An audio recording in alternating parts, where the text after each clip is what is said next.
दोस्तों नमस्कार। मेरे सभी चैनल देखने वालों को आपका बहुत बहुत हार्दिक अभिवादन। आपसे उम्मीद है कि आप चैनल को सब्सक्राइब करें। हमारी रीच बढ़ती है। हमें पैसा कमाने का कोई शौक़ नहीं है, उसके लिए हमारे पास किताबें हैं। हमने 12 किताबें लिखी हैं। हमारे डिपार्टमेंट का पैसा है, हमारे पास अन्य रिसोर्सेज हैं। तो ना तो मैंने मोनेटाइज के लिए ज़्यादा जोर डालता हूँ, लेकिन आपको कम से कम हमारे वीडियो को देखकर उसको चैनल को सब्सक्राइब ज़रूर करें। इसको शेयर ज़रूर कर दिया करें। सब्सक्राइब ही ना करें तो शेयर ज़रूर करें। मुझे नहीं लगता कि मेरा कोई दोस्त मेरे चैनल को सब्सक्राइब करेगा। उनको तो वो पुराना वाला अनुभव, ये बड़ी कहावत है कि केकड़ा ही केकड़े के पैर खींचता है। तो इन केकड़ों से सावधान हो गया हूँ मैं जनसाधारण के लिए, जनमानस के लिए, पूरी दुनिया के लिए ये वीडियो बनाता हूँ। मेरा कोई पर्टिकुलर दोस्त नहीं है, सारे ही मेरे मित्र हैं जो मानवता की रक्षा में सामने आ रहे हैं।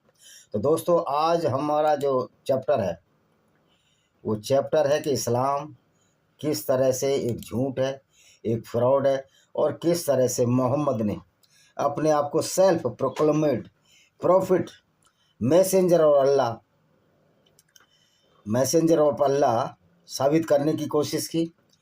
इसका जिक्र मेरी नई किताब है एम्प्टी कॉलोड्रन में आ रहा है। खाली कढ़ाया, एम्प्टी कॉलोड्रन ऑफ द ब्रेन, दिमाग का खाली कढ़ाया, यानी जिसमें दिमाग ही नहीं है। तो इस्लाम ऐसा ही है।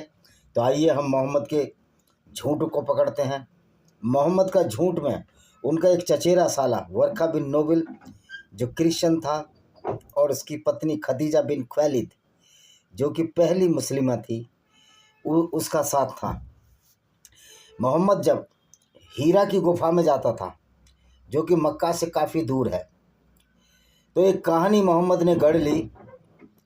इसको बड़े बड़े सपने आते थे। एक बार ये आत्महत्या करने की भी सोच रहा था, जो मैंने अपनी किताब में उसका जिक्र किया है, जो बहुत जल्दी पब्लिश हो जाएगी। जब ये सपने आते थे तो इसको ऐसे ऐसे सपने आते थे कि जो इसको पैगंबर बनने के लिए उत्साहित करते थे। क्योंकि जब ये बचपन में था, जब इसकी माँ मर गई अमीना, इसका पिता भी मर गया अब्दुल्ला, तो ये मेलों में जाता था यहूदियों के में, और उस समय यहूदी ही ज़्यादा थे संख्या में, अरब में मुसलमान तो नाम के ही थे। तो जो इस्लाम का पहला झूठ तो यही बोला जाता है कि इस्लाम शुरू से ही है। अगर इस्लाम शुरू से ही है तो कहीं किसी पाठ्य पुस्तक, पब्लिक पुस्तक या जो ग्रंथ लिखे गए हैं, उसका कोई जिक्र कहीं भी नहीं है। हिस्ट्री में कहीं भी जिक्र नहीं है कि अल्लाह था कहीं। यह अल्लाह तो 610 में बना,